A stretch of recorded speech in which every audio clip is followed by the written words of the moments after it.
So let's imagine that I want to draw a component for my stand or rack that looks something like this, a sort of single piece that's just formed and then curved at the end. So typically it would be obviously a piece of acrylic, something like that. So if I wanted to do that, then the first thing I want to do is really just create what's known as a profile. Okay, the profile is the outer shape. Or the edge shape, if you like. If you're looking at it from the side, what would you see? That is what we'd call a profile. Okay, so let's have a look at how I could do that. I'm just going to click to open up a new drawing up here. And first thing I'm going to save. It always makes sense to save what you're doing. So I'm going to call this Mr. Wilson Year 9 Stand. Okay, so give it a name that makes sense rather than calling it My Stuff or My Design, because then we have lots of students, of course. If everyone's calling it My Design Thing, then that doesn't work very well. And I've actually got a project where I'm saving these things. If you don't have a project, you can create a new project here, call it Year 9 Stand Unit or something similar. And there you go. So we're off and running. So obviously we always start with a sketch. So I'm going to come up and click on Create a Sketch.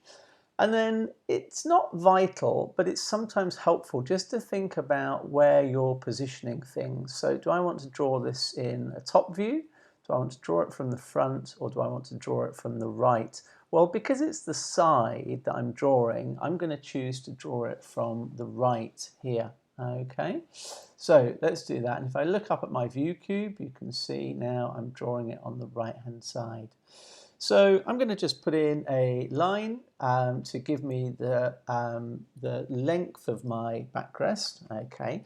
Now it's going to be good to have your phone with you and actually measure sizes. So or your object, it might not be a phone, of course, but in my case, let's assume this is a phone. Well, the phone is 15 high, but I don't think I need the backrest to be as high as the phone.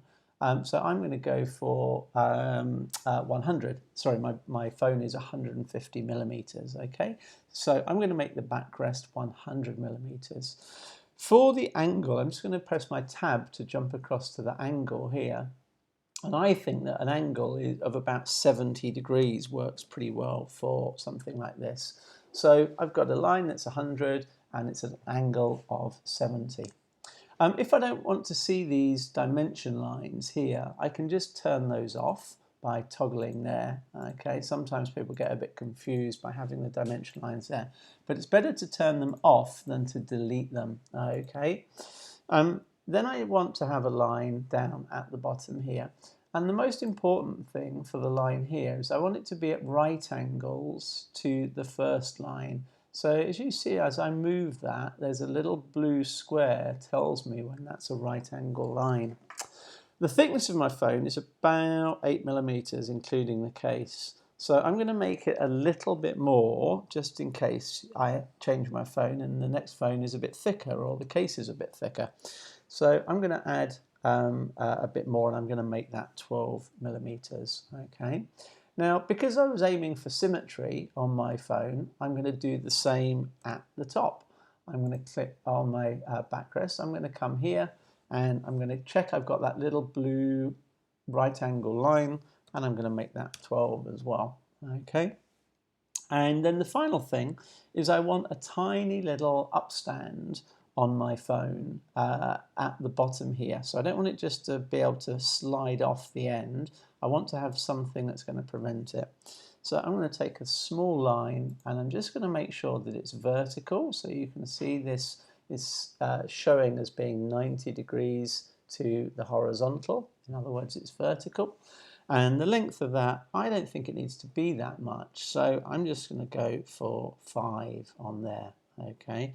In fact, maybe even 4 would be enough.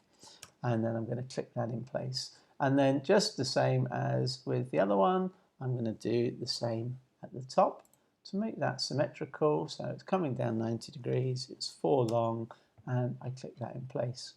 Now that's most of my profile done, except it's not yet a complete profile because it doesn't have thickness. So I'm going to press O for offset on my keyboard, and you can see when I then hover my mouse, those lines turn blue. Oh, in fact, sorry, before I do that, what we're going to do is I'm just going to radius these because they're a little bit hard at the moment. So I'm just going to put a radius of, let's say, now I'm going to go 4 millimeters with that. Okay, and click that in place. And this is called a fillet. So I'm going to do the same between those and make that 4. Okay, and now it just looks a bit more like a piece of acrylic if it was being bent. Obviously, acrylic doesn't bend at hard angles. So I'm going to choose the fillet tool from my pencil box and put in 4 there, and then do exactly the same on this one. Okay, so having done that, I've got most of my profile. Again, these things, these little symbols are what are called constraints. So if they're starting to clutter up your drawing, again, come over to your sketch palette here, and you can just untick those with sketch constraints. You should be able to turn the points off as well. So if those things reappear at any point, you start to see it gets a bit tricky to look at. You can just untick them. And sometimes even when you've unticked them, they appear. So just sort of tick them back on, tick them off again. Okay, eventually it will clean up. So this is almost our profile, but we need to have a thickness. At the moment, it's just a line. So I'm going to press O on my keyboard, which stands for offset. And then I'm going to hover over, and you'll see that goes blue. And I can pull an offset of that shape in either direction, either outside or inside. And I'm going to go outside because, if you remember, the important measurements for my phone were down here. So if I go inside, obviously I'm making that a lot smaller. So I'm just going to go outside by 3 mm because 3 is the thickness of my acrylic.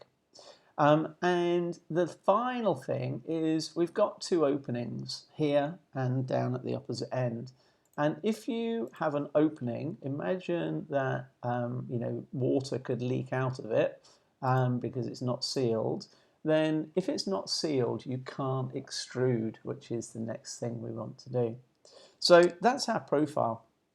I'm then going to press, well, I'm actually going to save my work before I go any further. So I'm just going to do a Command S and click OK, just in case something goes wrong. Then I'm going to press E on the keyboard, and I'm going to come back to my view cube and click on my view home view, and then I'm going to just drag that out. Now my phone is about 75 millimeters wide, or 70 actually. So I'm going to make that the same width as the phone, which is going to be 70. So I'm going to type that into here, 70, and then I'm going to click OK. And that is the first sort of profile piece for my product. Okay. Obviously, that on its own is not going to attach to anything. So I'm going to need to think about how that's going to work. It could be the case, if I just undo my extrude and go back to the profile, it could be the case that I'm actually going to have a second piece of acrylic, could be a straight piece, could be a curved piece, that simply comes from here and joins down to the lower surface. So let's just go ahead and put that in. So I'm going to click on my pencil box, and I'm going to choose an arc, I think. Okay, so I'm going to click a 3-point arc, and I want this to start here, and I want it to come down to the bottom here, and then I can choose the amount of curve that I want. So that's why it's called a 3-point, because the first point is the start, the second point is the finish, and the third point is the amount of curve that you want on the thing. Okay, so I'm going to put that in like so. Then I'm going to press my O again, and I'm going to click on here, and you guessed it, I'm going to set that to 3, and that gives me the double thickness. And then I'm going to join that up with a line. In fact, I'm not going to join it up with a line. I'm going to use a 3-point arc for that as well. So I'm going to click on the start, I'm going to click on the finish, and then I'm going to just pull that out until I get these little symbols that hopefully tell me, it doesn't seem to be doing it actually. I'm just going to guess. I think it's about there. That would be what's known as tangential, i.e. a nice smooth curve.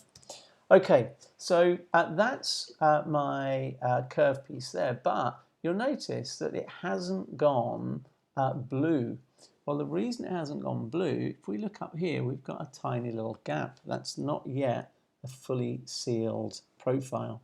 So I'm just going to press L again, and although this isn't 100% technically correct, well, actually, let's do it properly. I'm going to put a little line just to fill that gap, okay, and there you go. That's going to give me a closed profile there.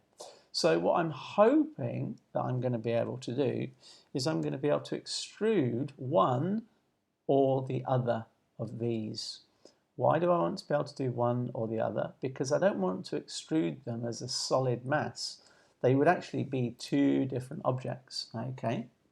And I don't want this one to be the same width as this, so I'm going to show you how to do that. So when I do my extrude, you'll notice we get this little data panel, and it's talking about the direction of the extrude, one side, two sides, or symmetric, okay? I'm going to click on symmetric, and I'm going to click on this surface here, oops, and then I'm going to type in my distance. Now we said it was 70 last time, but because I'm doing it symmetric and the extrude's going to go in two directions, I'm only putting in half as much, which is 35, okay?